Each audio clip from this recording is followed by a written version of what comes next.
नमस्कार मंडळी, मी आशिष मगर. स्वागत आहे तुमचं एटीएम गुरु यूट्यूब चॅनलवर. आणि हे सरकार ज्यासाठी प्रसिद्ध आहे तो तसाच एक पुन्हा तुगलकी निर्णय सरकारने घेतलेला आहे. आणि सरकारनं महाराष्ट्रामध्ये इयत्ता पहिलीपासून 5वी पर्यंत हिंदी भाषा कंपल्सरी म्हणजे सक्तीची केलेली आहे.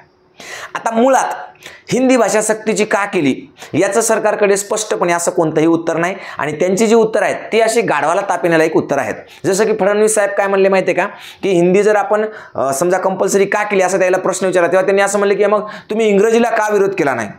म्हणजे इंग्रजी कंपल्सरी केली पहिलीपासून, तेव्हा इंग्रजीला का विरोध केला नाही, मग हिंदीला का विरोध करता. दुसरा मुद्दा असा आहे, त्यांचाच एक बीजेपीचा प्रवक्ता आहे, त्याने असं म्हटलं की जेव्हा महाराष्ट्रातली लोक बाहेर जातील तेव्हा बाहेर गेल्यानंतर त्यांना बोलण्यामध्ये काही अडथळा येऊ नये, त्याचं कम्युनिकेशन इतर लोकांसोबत चांगलं व्हावं आणि म्हणून आपण त्यांना पहिलीपासून हिंदी शिकवत आहोत. आता मला एक कळत नाही, महाराष्ट्रातली लोक बाहेर म्हणजे काय यूपी बिहारला काम मागायला जातात का, आहे की नाही, किंवा महाराष्ट्रातले लोक मध्य प्रदेशमध्ये कामाला चाललेत का, किंवा महाराष्ट्रातले लोक हिंदी साईडर अशा कोणत्या भागामध्ये लोंढेच्या लोंढे कामाला चाललेत हे मला माहीत नाही. कदाचित ते बीजेपीच्या प्रवक्त्यांना माहीत असावं. पण एवढं मात्र निश्चित खरं आहे की गुजराती असो किंवा उत्तर भारतीय असो, जी वोट बँक आहे बीजेपीची कट्टर हिंदुत्वाच्या नावाखाली, ती मात्र महाराष्ट्रामध्ये जागोजागी खेडोपाडी आलेली आहे. आणि त्यांना खेड्यापाड्यात बोलताना लहान लेकरांना जे आईस्क्रीम विकणारे आहेत ते सुद्धा सगळे गुजराती आहेत किंवा यूपी बिहारी आहेत. आणि मग ते जेव्हा लेकरांना बोलतात तेव्हा लेकरांना मराठी येते आणि त्यांना हिंदी येते, मग नेमकं कम्युनिकेशन होत नाही. म्हणून लहान लेकरांना सुद्धा आता हिंदी यावं, जेणेकरून 5 रुपये का दो देव भैया असं म्हणता आलं पाहिजे त्याला, है की नाही. मेरे पास 3 है भैया, 2 कम है, 3 में देते क्या भैया असं बोलता यावं लहान लेकराला. आणि म्हणून गुजरातीचा आणि त्या यूपी बिहाऱ्यांचा धंदा चांगला चालावा. आणि सगळ्यात महत्त्वाचं म्हणजे या महाराष्ट्रामध्ये पुन्हा एकदा नोकऱ्यांमध्ये, शालेय शिक्षणाच्या नोकऱ्यांमध्ये हिंदी साइडर लोक, हिंदी बीड झालेली लोक जे बाहेरून इथे येऊन थांबलेले आहेत महाराष्ट्रात, त्यांना नोकऱ्या लागाव्या असं एक मस्तपैकी छानसं षडयंत्र केलेलं आहे. तसं तर हे सरकार निव्वळ भंगार सरकार आहे, हे आपल्याला सांगायची गरज नाही. कारण शिक्षण आणि मराठी या दोन्ही गोष्टींचा हे सरकार अत्यंत द्वेष करते. म्हणजे मराठी शिक्षण असेल किंवा मराठी शाळा असतील किंवा सरकारी शाळा असतील, या शाळा बंद पडाव्या याचा पुरेपूर प्रयत्न या सरकारनं चालू केलेला आहे. दुसरी महत्त्वाची गोष्ट म्हणजे इथली जी मराठी भाषा आहे ही मराठी भाषा जगातली सर्वोत्कृष्ट भाषा आहे. या भाषेनं जी संस्कृती जपली ती संस्कृती जगातल्या कोणत्याही भाषेनं जपलेली नाही. इतकी महान संस्कृती या भाषेनं जपलेली आहे. या भाषेचं प्राचीनत्व इतकं आहे की या भाषेच्या पूर्वी एखादी भाषा असावी यावर सुद्धा शंका निर्माण होते. म्हणजेच मराठी भाषेचं जे मोठेपण आहे ते काही संस्कृत धार्जिन लोकांना सुद्धा दिसत नाही, बरं दिसत नाही, किंवा हिंदी धार्जिन लोकांना बरं दिसत नाही. म्हणून त्या लोकांचं असं षडयंत्र आहे की पहिले मराठीचा गळा दाबा. मुळात मराठीच्या महाराष्ट्रात 52 बोली भाषा बोलल्या जातात. या 52 बोली भाषांचा गळा दाबण्यासाठी सरकारने ऑलरेडी एक प्रमाण भाषा आपल्या माथी मारलेली आहे. जे पुण्यातले लोक किंवा इकडचे काही लोक जे स्वतःला उच्चवर्णीय समजतात, त्यांच्या मते आपल्या खेड्यात जे आपले माय बाप भाऊ बहीण जे आजोबा पंजोबा जे भाषा बोलत होत्या त्या भाषा त्यांना म्हणजे गावंढळ वाटतात. मुळात हे काही नवीन आहे का, नाही. इसवी सनाच्या 2-2.5 हजार वर्षापूर्वी जेव्हा हे लोक जे आर्यन्स आहेत जेव्हा भारतामध्ये आले तेव्हा सुद्धा त्यांनी इथल्या भाषांना प्राकृत भाषा म्हणून हिनवलं. प्राकृत म्हणजे काय तर खेडवळ भाषा, खेड्यातल्या भाषा, अशुद्ध भाषा असं म्हणून हिनवलं. आणि बरोबर या प्राकृत भाषांचा सत्यानाश करायला सुरुवात केली. आणि प्राकृत भाषा नष्ट करून त्याच्या जागी यांनी ह्या संस्कृत किंवा इतर भाषा ज्या आहेत त्या माथी मारल्या लोकांच्या. याचे स्पष्ट पुरावे आहेत, हे की नाही. रवींद्र इंगळे चावरेकर नावाचे जे मराठी भाषा तज्ज्ञ आहेत, तुम्ही त्यांची जर पुस्तकं वाचली तर तुम्हाला कळेल की कशा पद्धतीने यांनी इथल्या भारतातल्या प्राकृत भाषा संपवल्या. आणि प्राकृत भाषा म्हणजे कोणत्या, ज्या आपल्या आजोबा पंजोबाच्या आपल्या पिढ्यानं पिढ्या चालत आलेल्या भाषा होत्या आणि त्याच्यावर कशा पद्धतीने यांनी भाषिक अतिक्रमण केलेलं आहे. आता सुद्धा तोच प्रकार आहे. मराठी शाळेतून मराठीच नष्ट व्हावी किंवा मराठीचा गळा दाबून हिंदी आपल्या माथी उतरवावी यासाठीचा हा साधा सोपा प्रयत्न आहे.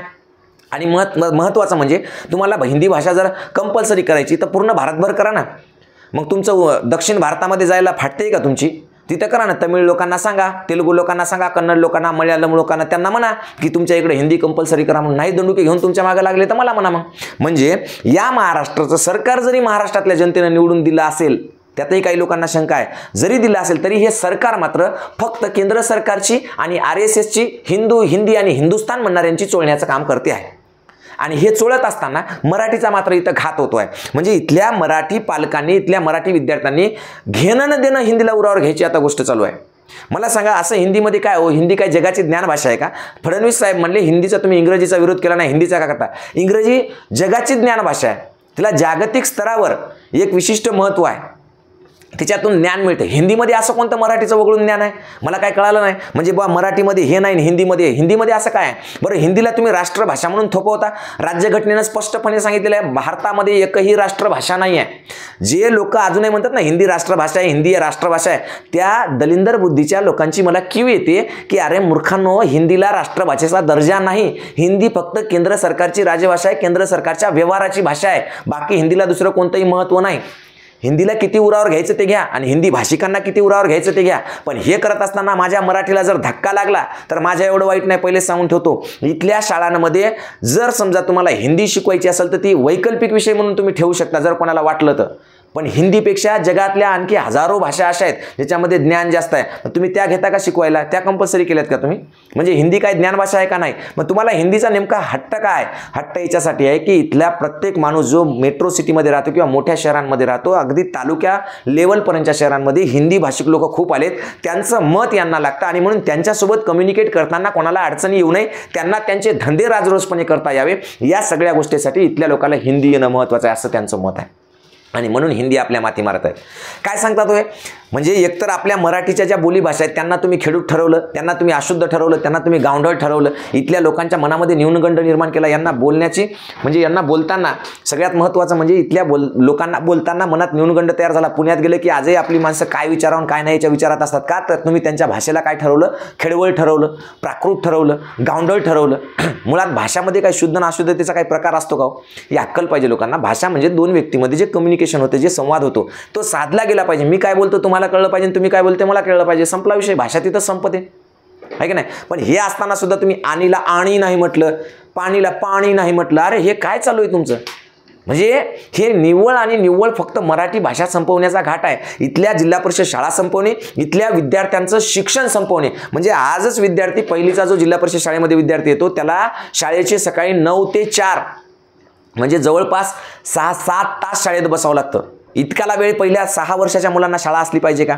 दुसरा महत्त्वाचा मुद्दा आहे की अशी असेल आणि त्याला ऑलरेडी एक मराठी भाषा आहे जी ती स्वतःची, ती सुद्धा तुम्ही प्रमाण भाषा म्हणून पुस्तकातून शिकवता, त्याच्या बोलीभाषेला तिथे स्थान नाही.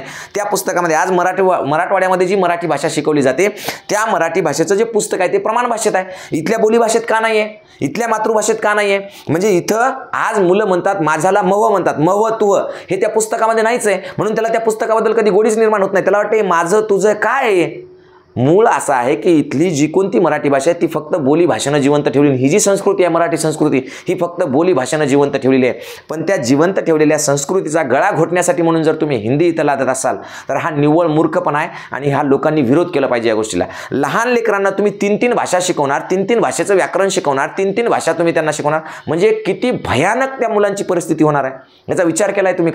कधीच विचार करणार नाही. असं सांगितलं जातं की मराठीची म्हणजे मातृभाषा कोण आहे तर संस्कृत आहे. संस्कृतमधून मराठी जन्माला आली.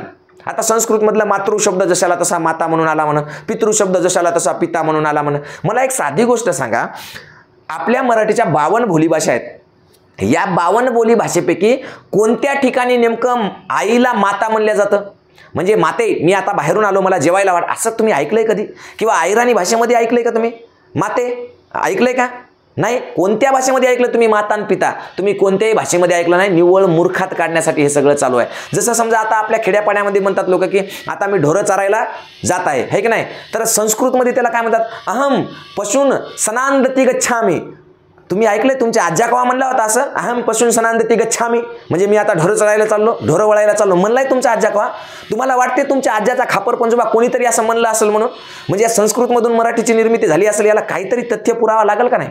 आणि तुम्ही जे शब्द सांगता की हे संस्कृतमधून शब्द घेतलाय ते त्याचा वापर कुठं होते? त्याचा वापरच नाही ना. तुम्ही माता आणि पिता आणि सांगता. कोण वापरते माता पिता? कोण म्हणतं कोणाला माता पिता? कोणीच कोणाला माता पिता म्हणत नाही. ही निव्वळ आणि निव्वळ मराठीची गळचेपी करता यावी, मराठीची संस्कृती नष्ट करता यावी, मराठीच्या उरावर हिंदी आणून बसवता यावी म्हणूनचे सगळे प्रयत्न आहेत, है की नाही? समजा आपल्या गावातलं कोणी असेल ते म्हणायचं चल मी आज नांगर धरायला चाललो शेतात किंवा नांगरायला शेतात चाललो, है की नाही? अहम कृषी क्षेत्र नागरीकरणाय गच्छामी असं म्हणलंय कोणी? अहम कृषी क्षेत्र नागरीकरणाय गच्छामी, अहम पशून सदांदती गच्छामी. अरे काय चालू आहे? कुठून आणली तुम्ही संस्कृत भाषा मराठीची मातृभाषा म्हणून?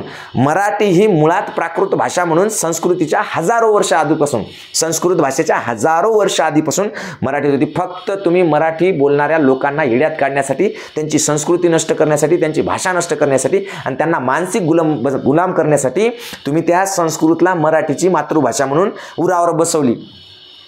मराठीची संस्कृत जर मातृभाषा असती किंवा तिची जर ती जननी असती तर ती किती प्रगल्भ असती. आहे का तुमच्या आमच्या बोलण्यात कुठं? ती नाही.